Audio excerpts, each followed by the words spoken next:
और अब खबरें विस्तार से। लोकसभा चुनाव 2014 का मतदान खत्म हो चुका है और अब इंतजार नतीजों का है, लेकिन नतीजों से पहले आए एग्जिट पोल एनडीए को बहुमत देते हुए दिखाई दे रहे हैं। इंडिया टुडे CICERO के एग्जिट पोल ने एनडीए को 261 से 283 सीटें मिलने का अनुमान लगाया है, जबकि यूपीए को 110 से 120 सीटें मिलेंगी।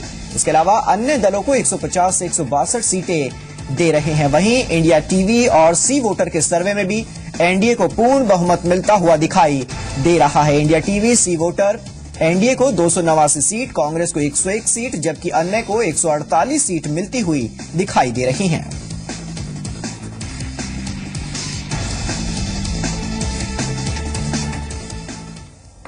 और उत्तर प्रदेश के एग्जिट पोल की बात करें तो एबीपी न्यूज और निल्सन के एग्जिट पोल में यूपी बीजेपी को उत्तर प्रदेश में बम्पर सीटें मिलती हुई दिखाई दे रही हैं। इसके मुताबिक प्रदेश में बीजेपी को 46 सीटें मिलेंगी, कांग्रेस को 8, बीएसपी को 13 और एसपी को 12 सीटें मिलने का अनुमान लगाया गया है। एक सीट अन्य के खाते में जाती हुई दिखाई दे रही है, जबकि CNN, IBN, CSDS के एग्जिट पोल के मुताबिक उत्तर प्रदेश में बीजेपी को 45 से 53 सीटें, कांग्रेस को 3 से 5 सीटें, एसपी को 13 से 17 सीटें और बीएसपी को 10 से 14 सीटें मिलती हुई दिखाई दे रही हैं। जबकि इंडिया टीवी और सी वोटर के एग्जिट पोल में बीजेपी को 54 सीटें, समाजवादी पार्टी को 11 सीटें, कांग्रेस को 6 सीटें, बीएसपी को 8 सीटें और अजीत सिंह की आरएलडी को 1 सीट पर जीत मिलने की बात कही गई है। बात अगर उत्तराखंड की करें तो एबीपी न्यूज और निल्सन के एग्जिट पोल के मुताबिक उत्तराखंड की 5 सीटें बीजेपी की झोली में जा रही हैं, जबकि उत्तराखंड में कांग्रेस इस बार खाता भी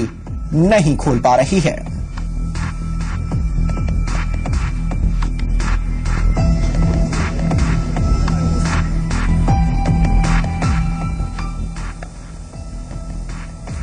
और जी मीडिया संवाददाता अमिता पारुल हमारे साथ जुड़ गए हैं। अमिता, यदि इन सर्वों पर यकीन किया जाए तो कहा जा सकता है कि अच्छे दिन आने वाले हैं।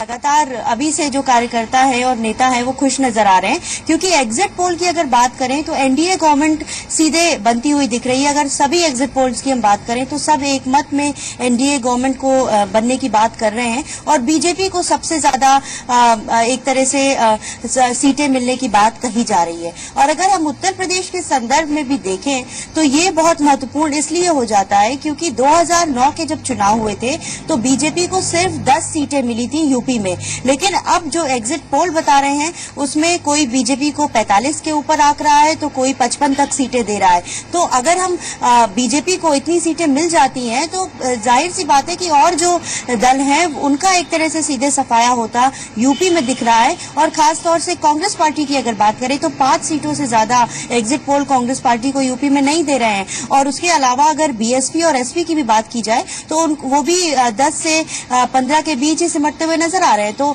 इस तरह से अगर बीजेपी की ये स्थिति यूपी में नजर आती है तो यकीनन जिस बात के दावे भारतीय जनता पार्टी पहले से करती रही है कि मोदी लहर है, मोदी लहर का उसे फायदा मिलेगा, वैसी ही कुछ स्थिति बनती हुई दिखेगी अगर एग्जिट पोल के नतीजे सही साबित हो जाते हैं तो।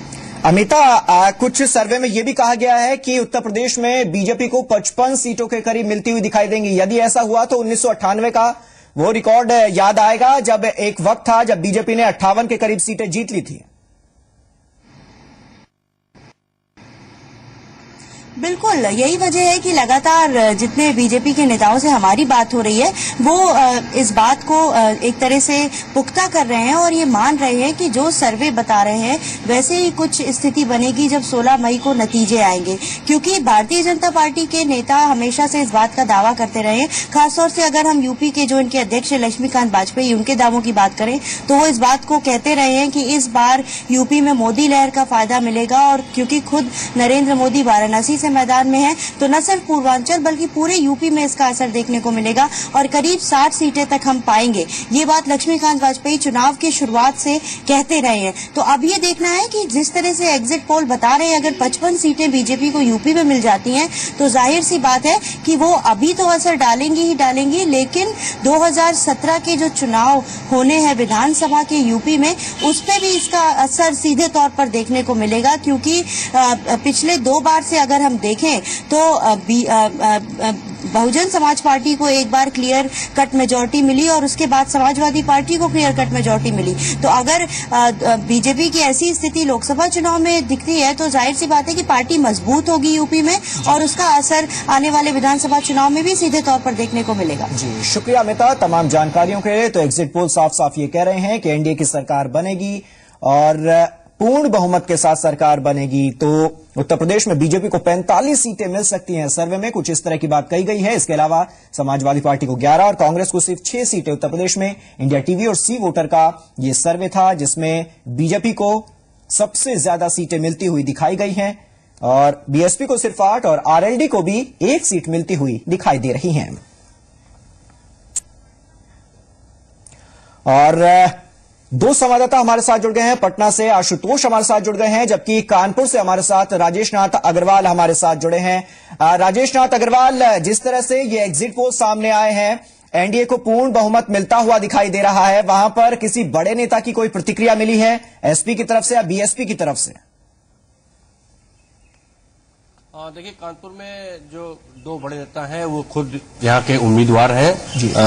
माफ कीजिएगा, कांग्रेस से श्रीपाद जायसवाल और बीजेपी के डॉक्टर मुरलीधर जोशी, दोनों ही नेता बाहर थे। आज डॉक्टर जोशी कानपुर शाम तक पहुंचेंगे और अपनी जो मतगणना संबंधी तैयारियां हैं उनके लिए अपने अभिकर्ताओं को, कार्यकर्ताओं को निर्देशित करेंगे। हाँ, लेकिन यहाँ पे अगर देखा जाए, जो हमारे चैनल पे भी और इन चैनलों पे जो एग्जिट पोल चल रहा है, कानपुर के जो राजनीतिक विश्लेषक हैं वो इससे पूरी तरह सहमत दिखाई पड़ रहे हैं और ये मान भी रहे हैं कि कानपुर का योगदान भी शायद एनडीए सरकार बनाने में रहेगा। यानी इशारा इस तरफ का है कि कानपुर सीट कांग्रेस के पास जो पिछले 15 वर्षों से है वो निकल कर बीजेपी के हाथ में जा सकती है। कानपुर जिले की दूसरी सीट जो अकबरपुर है उसमें भी नजारा कुछ ऐसा ही है, लेकिन वहां पर मुकाबला बसपा और भाजपा के बीच माना जा रहा था, लेकिन भाजपा का पल्ला ही यहाँ भारी माना जा रहा है और शायद इसके पीछे मोदी लहर जो कही जा रही है वह इसके पीछे राजकुमार एक बड़ी वजह मानी जा रही है।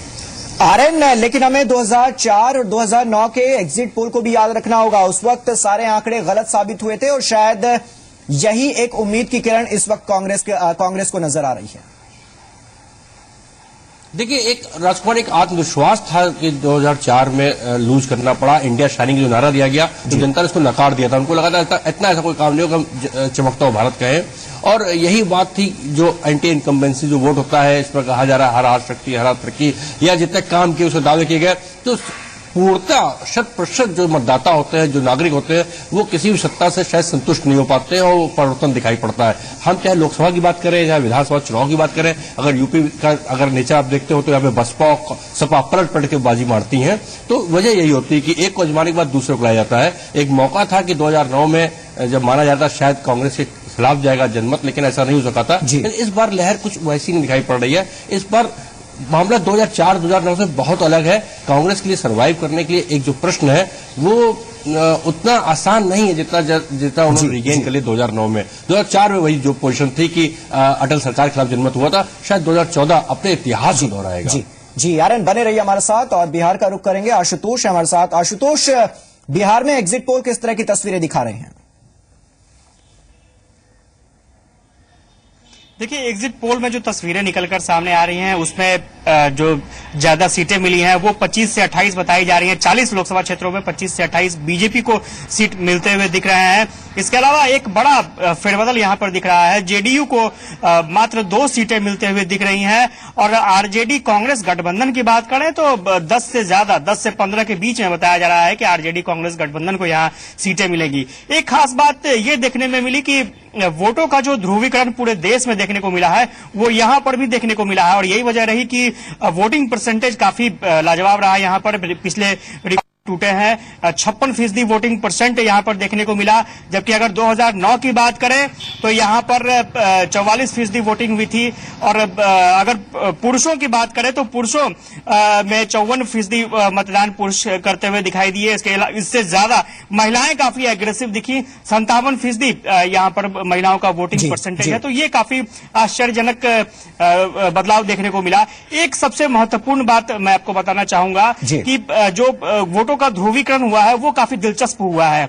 कल हमने कुछ लोगों से राय जाननी चाहिए कि आखिर किसकी सरकार बनेगी, तो उनका साफ तौर पर कहना था कि महंगाई भ्रष्टाचार से जो निजात दिलाए, जो बेरोजगारों को रोजगार दे, उसी की सरकार बननी चाहिए। लेकिन जो कल 6 लोकसभा क्षेत्रों में जहां पर मतदान हो रहे थे, वहां पर लोगों के बीच ये कानाफूसी सुनते हुए पाया गया कि लोग ये कह रहे थे कि देखना कहीं वोट बट न जाए। तो ये 2 मुद्दे थे। किसी के लिए सेकुलरिज्म बहुत बड़ा मुद्दा था, उसके आधार पर लोग एग्रेसिव पोल कर रहे थे, तो किसी के लिए भ्रष्टाचार महंगाई अहम मुद्दा था, उसके आधार पर पोल कर रहे थे, और यही वजह रही कि एग्रेसिव पोलिंग देखने को मिली है। जी शुक्रिया आशुतोष तमाम जानकारियों के लिए, और राजेश नाथ अग्रवाल आपका भी बहुत बहुत शुक्रिया। तो सर्वे कह रहे हैं कि एनडीए की सरकार बनेगी, पूर्ण बहुमत की सरकार बनेगी, लेकिन 16 तारीख तक इंतजार करना होगा, क्योंकि सर्वे सिर्फ अनुमान है।